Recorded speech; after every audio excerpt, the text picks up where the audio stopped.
ពេលដាស្មាប៉ះនឹងស្មាឧធានសត្វតែឈរនៅស្ងៀមប្រៀបដូចជាចចកកំពុងតែអត់គ្លៀនធំក្លិនសត្វណាផ្សេងអញ្ចឹង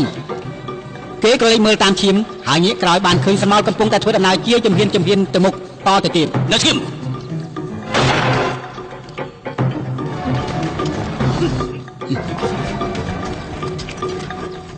ហើយបាយមុខមកនេះ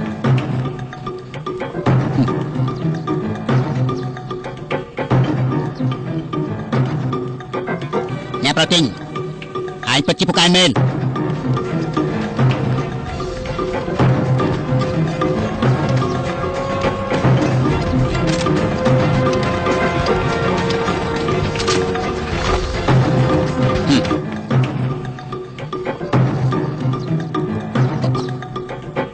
កំភ្លើងក៏កាន់មិនជាប់កុំធ្វើឲ្យតដៃអត់ប្រយោជន៍ទេយើងមិនចង់សម្លាប់ឯងនៅទីនេះឡើយពួកឯងមិនហ៊ានសម្លាប់យើងទេមានផ្លូវមួយសម្រាប់ឯងមើលជុំវិញទីនេះទៅមើល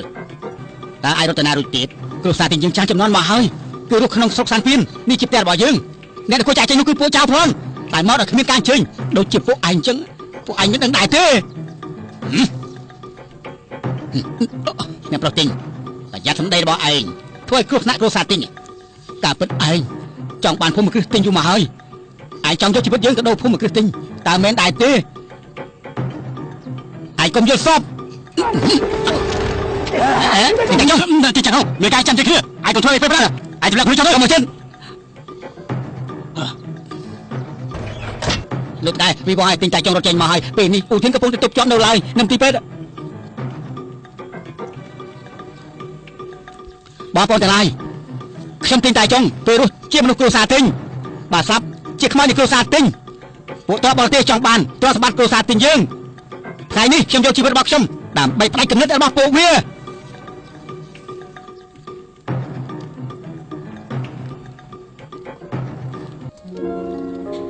លោកបងទី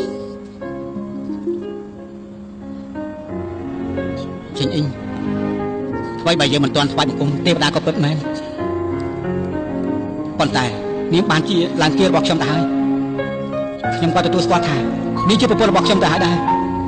គឺជាអ្នកបងធំគ្រួសារទិញខ្ញុំយកជីវិតរបស់ខ្ញុំនេះទៅបដូរជីវិតគ្រួសារទិញមកវិញនេះហើយគឺជាទួនាទីរបស់ខ្ញុំដែលជាលបងធំមានតម្លៃណាស់ឈិញអ៊ីងសូមជួយការពារគ្រួសារទិញឲ្យបានល្អខ្ញុំសង្ឃឹមទៅលើនាងហើយ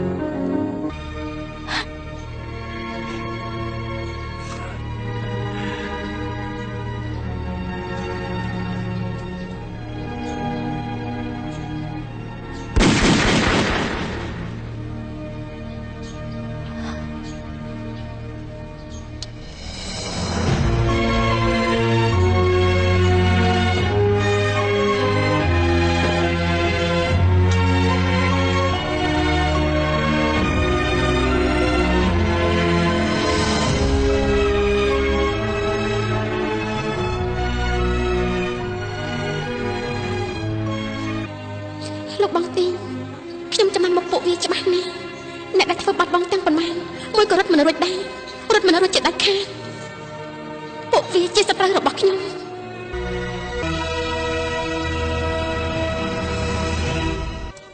ម៉ែអ្វីដែលម៉ែនិយាយចាំហើយសូមឲ្យកុំបារម្ភតាមផ្លូវត្រូវតែប្រយ័ត្នប្រយែងផងពួកវាមានចិត្តសាហាវដូចពស់វែកបើមិនបានឃើញបងប្រុសឯងមិនបាច់ចរចាជាមួយពួកវាទេបាទម៉ែបើសិនជាតបបរទេសខាត់ខ្លួនបាយកាំងយើងគិតយ៉ាងម៉េចកុំបារម្ភអីឧធានចង់បាននោះគឺភូមិគ្រឹះទិញតែចង់នៅក្នុងដៃរបស់ពួកវាទៅហើយអ្នកផ្សេងក៏គ្មានន័យអីសម្រាប់វាដែរមិនបាច់បារម្ភទេអ្នកស្រីចាស់ឈិញអ៊ីងមកវិញហើយពេលចាក់ចិនឆាប់ប្រហែសយ៉ាងនេះឥឡូវមកវិញធ្វើអីប្រហែលជាដើរលេងមកជុំនឹកឃើញថាមិនស្រួលតែបងប្រុសមកវិញរករឿងគេប្រាប់នាងឲ្យចូលក្នុងបន្ទប់ទៅយើងកំពុងតែរវល់ណាបាទអ្នកស្រីចាស់ជើញអ្នកស្រីទៅក្នុងបន្ទប់វិញ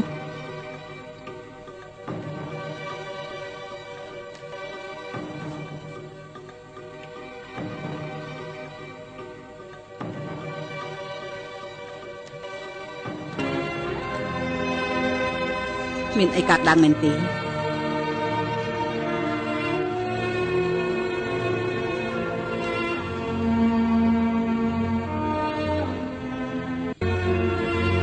លោកបងទីទៅបាត់ហើយ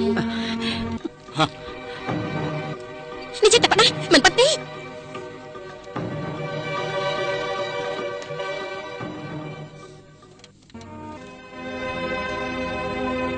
មិនបានជាស្លាប់